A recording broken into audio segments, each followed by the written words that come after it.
Sefarad presenta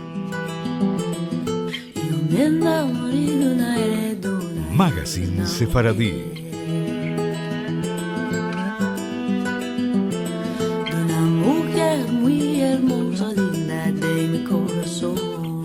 Una producción de Radio High y Radio Sefarad.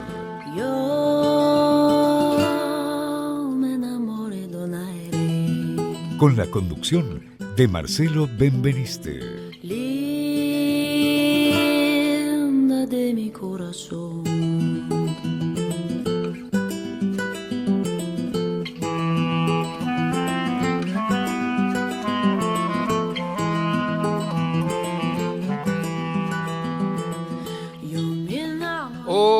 Hola amigos, bienvenidos a una nueva emisión de Sefarad Magazine Sefaradí. Estamos comenzando nuestro programa número 365. La semana pasada habíamos comenzado a relatar la historia de la comunidad judía de Salónica y habíamos llegado hasta el siglo XIX. Hoy en Magazine Sefaradí vamos a continuar con la historia de esta comunidad tan emblemática del mundo sefaradí. No será el último capítulo, ya que la historia de la comunidad judía saloniquí es muy rica, detallando los momentos encumbrados, así como también su dramático final. Quienes quieran escuchar la primera parte de esta historia, lo pueden hacer en el archivo de programas que se guarda en el portal de radiosefarad.com. Los judíos de Salónica conocieron, a partir de la segunda mitad del siglo XIX, un verdadero renacimiento, y es desde allí que comenzamos el programa de hoy.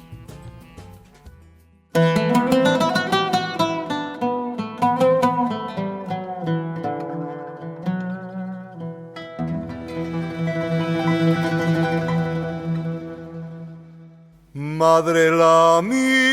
La regeneración provino de los francos, es decir, los judíos llegados en aquella época de países católicos y en particular de los judíos de Livorno, en Italia. La renovación se inscribió en un contexto general de apertura de los Balcanes a la modernidad occidental que llevó al mundo otomano técnicas e ideas nuevas, dando inicio a un proceso de industrialización. Es que Salónica conoció a partir de la década de 1880 un importante proceso de industrialización que lo convirtió en el pulmón económico del Imperio Otomano en su fase de decadencia. Entre 1880 y 1912 se duplicó el volumen de mercancías que pasaban por su puerto, convertido en el tercero más importante del Imperio Otomano. La ciudad, además, fue comunicada por ferrocarril con Estambul por un lado y con Bosnia y Serbia, y desde esta última con Viena, por el otro. Los empresarios que estuvieron en el origen de este proceso eran mayoritariamente judíos, caso único en el mundo otomano, ya que en el resto de las grandes ciudades la industrialización fue llevada a cabo por otros grupos étnicos religiosos. Familias como los Modiano y sobre todo los Aliatini fueron la punta de lanza del empresariado judío. Pusieron en funcionamiento numerosas fábricas de harina y otros productos de alimentación y de ladrillos. Un auge especial tuvo la industria tabacalera, coincidiendo con el auge de las plantaciones de tabaco en las regiones cercanas. Salónica se convirtió en el principal centro de producción y comercialización de cigarrillos. Varios empresarios apoyaron la introducción de la industria textil, tradicional en la zona, que en el pasado se había llevado a cabo en el seno de un sistema de producción artesanal.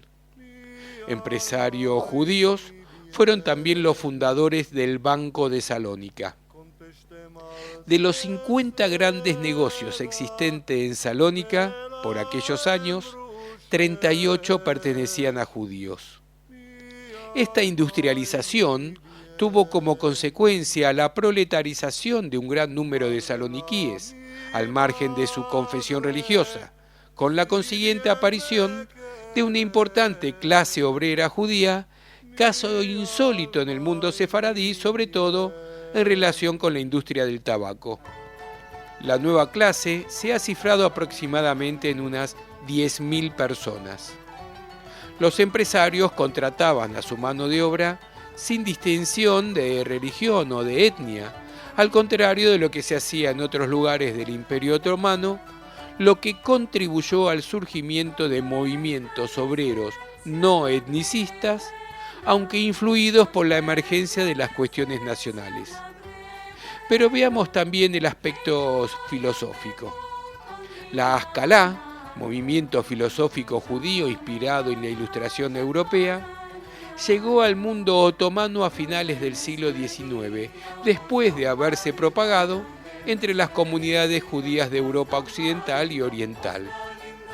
Los mismos que llevaron a cabo la renovación económica de Salónica se convirtieron en los emisarios de este nuevo movimiento.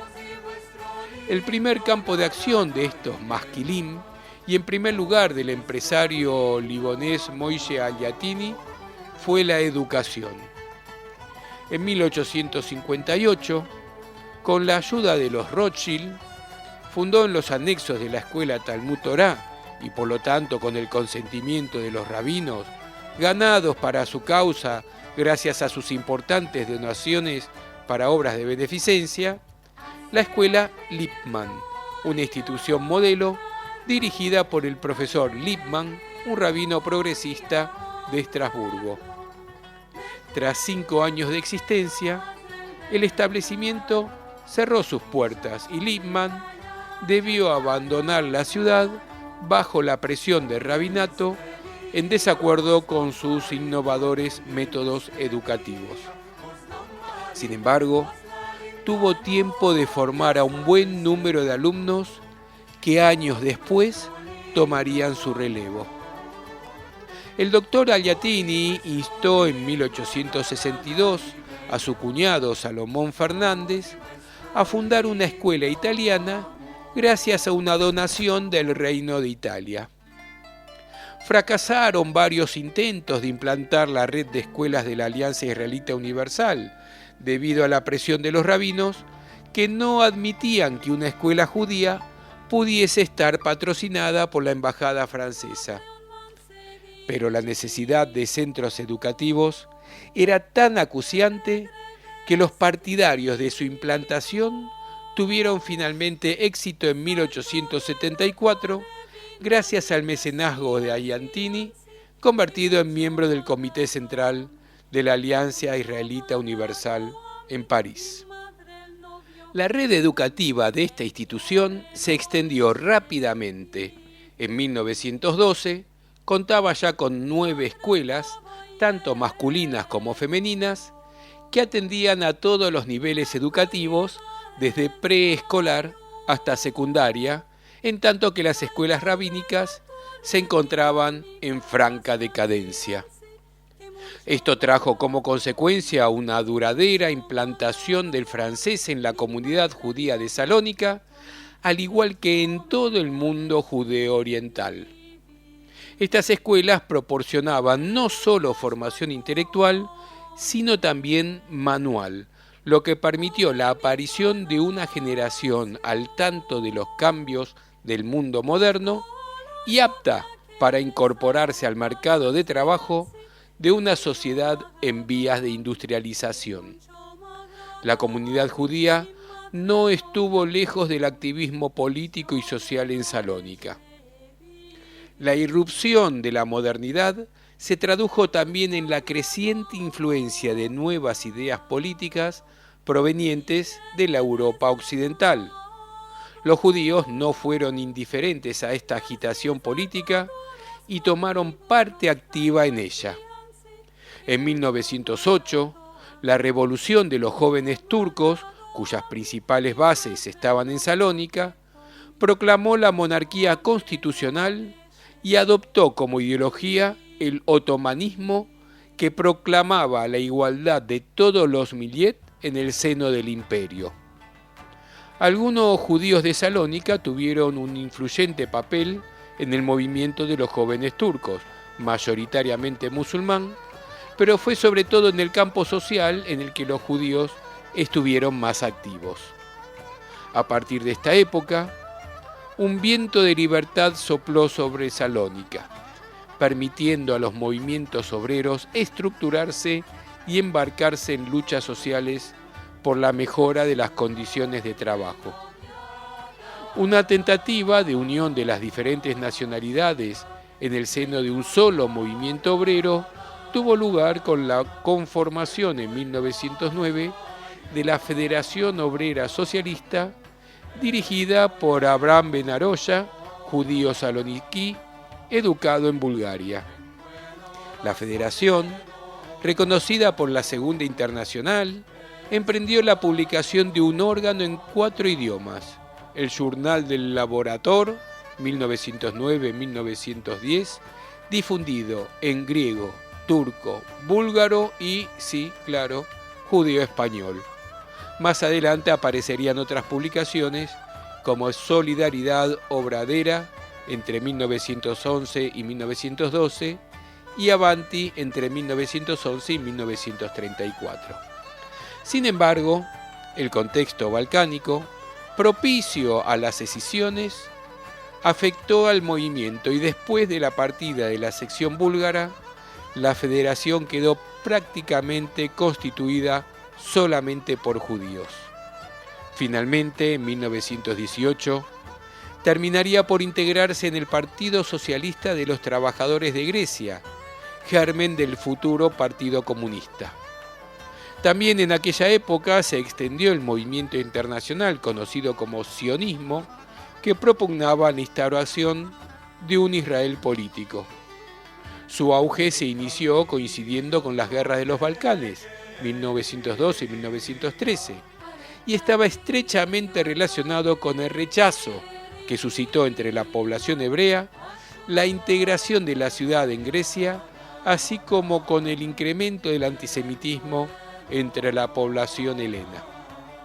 En 1919 se fundaron 2 asociaciones de importancia: la Federación General de los Sionistas de Grecia y el Grupo Mizrahi, de carácter más religioso y conservador. Ambas asociaciones publicaban periódicos en francés y en judeo-español. El sionismo encontró en Salónica la competencia y oposición de la Federación Obrera Socialista, manifiestamente antisionista, y al no tener éxito entre la clase obrera, se volvió hacia los burgueses e intelectuales menos numerosos. En 1912, tras la Primera Guerra de los Balcanes, los griegos se apoderaron de Salónica junto con los búlgaros y después terminaron por incorporar la ciudad a su territorio. Este cambio de soberanía fue mal recibido por los judíos, que temían les causase perjuicios, inquietud reforzada por las propagandas de Bulgaria, Serbia y el Imperio Austrohúngaro, que deseaban atraer a los judíos a su causa. Ciertos judíos abogaron entonces por la internacionalización de la ciudad, bajo la protección de las grandes potencias europeas, pero su propuesta tuvo poco eco, ya que los países europeos terminaron por aceptar los hechos consumados. Los griegos, sin embargo, tomaron ciertas medidas provisionales con el objeto de favorecer la integración de los judíos, como por ejemplo, permitirles trabajar los domingos para así poder observar el Shabbat. La economía se benefició de la anexión, ya que abrió a Salónica las puertas del mercado de la Grecia septentrional y de Serbia, con la cual Grecia había establecido una alianza. La instalación de tropas del ejército de Oriente de los aliados, después del estallido de la Primera Guerra Mundial, tuvo como consecuencia un renacimiento de la actividad económica. El gobierno griego veía con buenos ojos el desarrollo del sionismo y el establecimiento de un hogar en Palestina para el pueblo judío, ya que coincidía con su deseo de desmembrar el Imperio Otomano. La ciudad recibió la visita de grandes líderes sionistas, como Ben Gurión, Ben-Zvi y Jabotinsky, quienes veían en Salónica la ciudad modelo en la que debería inspirarse su futuro Estado. Sin embargo, puede apreciarse una clara diferencia entre la actitud benévola del gobierno y la de la población local. Un testigo, Jan Laune, corresponsal de la Ilustración durante las guerras balcánicas y luego oficial del Ejército de Oriente, dio el siguiente informe.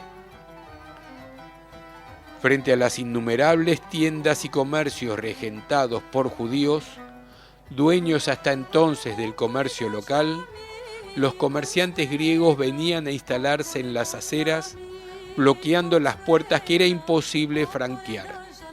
La nueva policía sonreía y los judíos, boicoteados, unos tras otros, fueron cerrando sus tiendas. El grave incendio de 1917 supuso un punto de inflexión. La comunidad judía, concentrada en la ciudad baja, fue la más afectada por el siniestro. El fuego destruyó la sede del Gran Rabinato y sus archivos, así como 16 de las 33 sinagogas de la ciudad.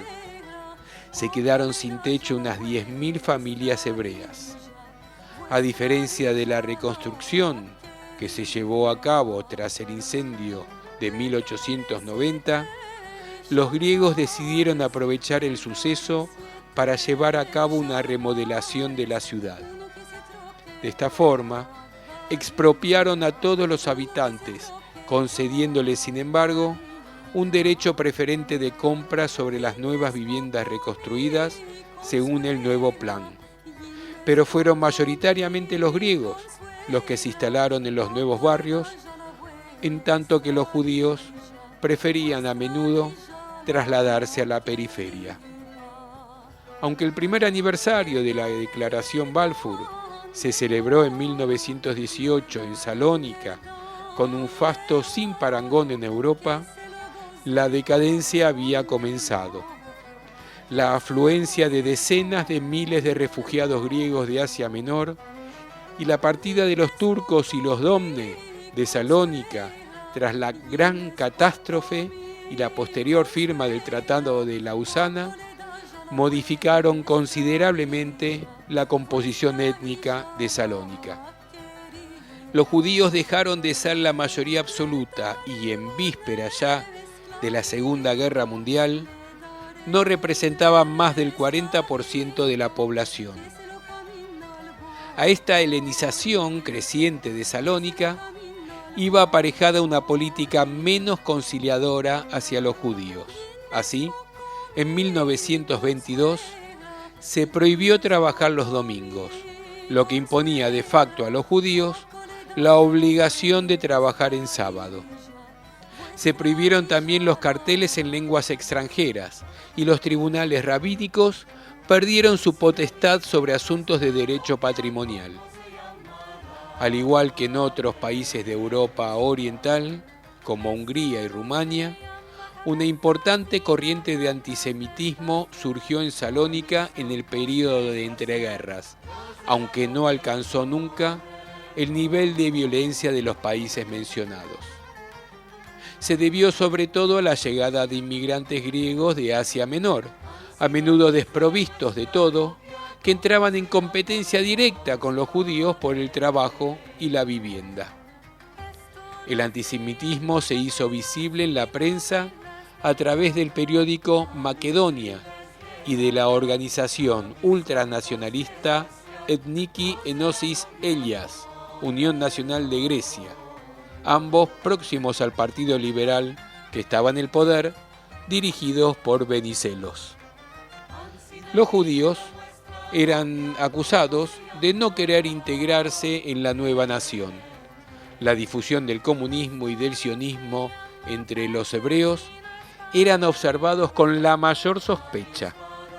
El gobierno griego adoptó una actitud ambivalente, practicando una política de apaciguamiento pero rehusando distanciarse claramente de estos dos vectores del antisemitismo.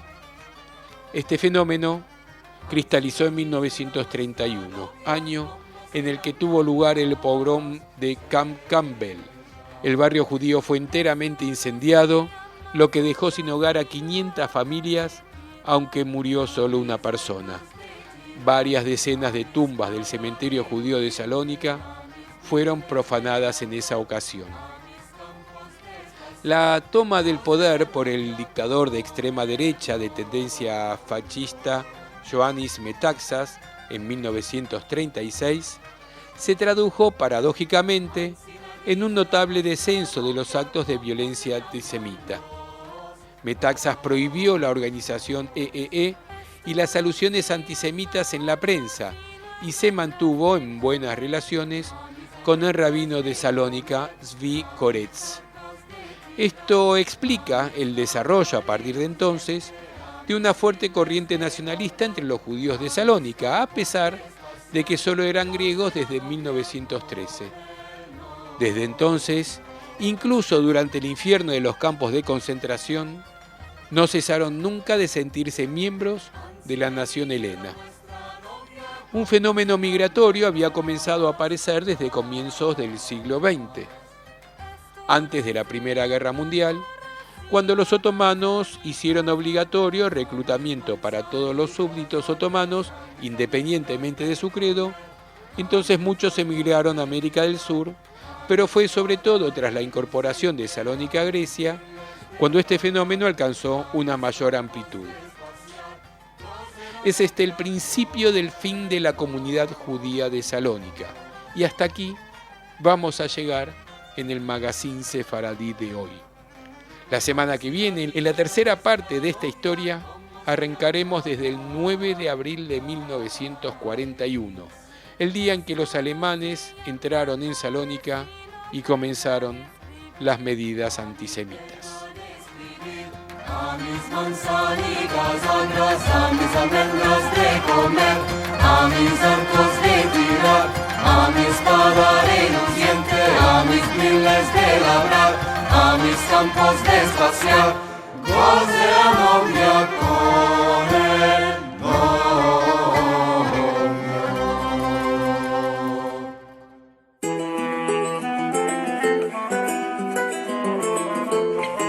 Agenda Sefaradí.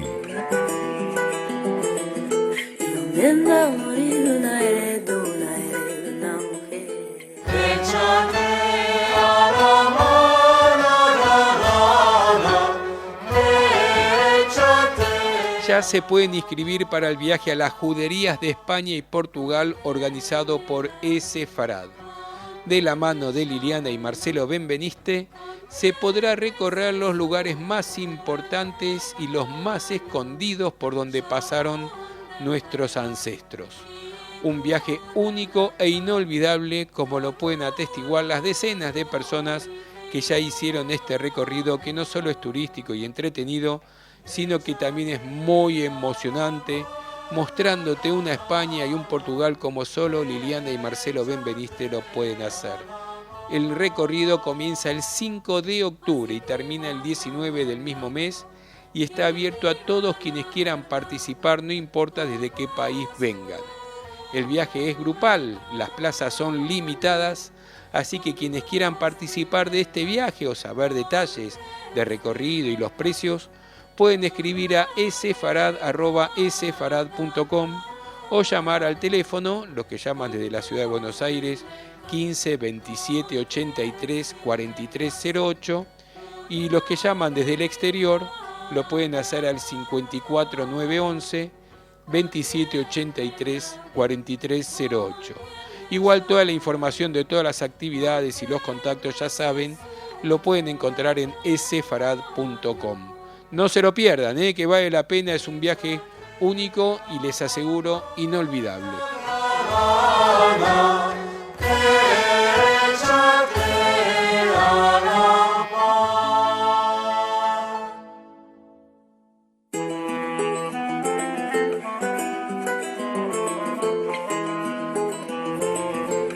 Música.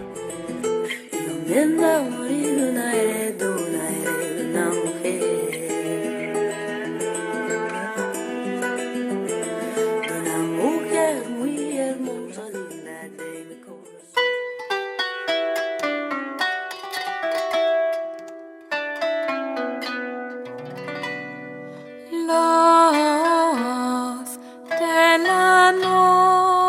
Saltiel es un nombre de familia muy reconocido en Salónica y en particular de una familia que interpreta muy bien la música sefaradí. Escucharemos entonces, para finalizar nuestro programa de hoy, al ensamble Saltiel, que nos acompañó a lo largo de todo el programa con su disco Boda, que contiene, como su nombre lo indica, todas canciones de boda de nuestro repertorio sefaradí, que demuestra que es muy rico, en particular en los momentos alegres. Yo me despido, soy Marcelo Benveniste y los voy a esperar una vez más en nuestro próximo Es-Sefarad Magazine Sefaradí de la semana que viene, como siempre a lo largo de todo el viernes en radiosefarad.com y los domingos a las 3 de la tarde por Radio High. Les recuerdo que en el mismo portal de radiosefarad.com, quienes quieran escuchar la primera parte de la historia de la comunidad judía de Salónica o bien cualquier programa anterior lo pueden hacer, ya que allí en radiosefarad.com están todos los programas anteriores. Como siempre, los esperamos en nuestro propio portal, en esefarad.com y en todas las redes sociales. Aquí está el ensamble Saltiel y del disco Boda, el tema El novio le marcó. ¡Pesaj alegre!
Sea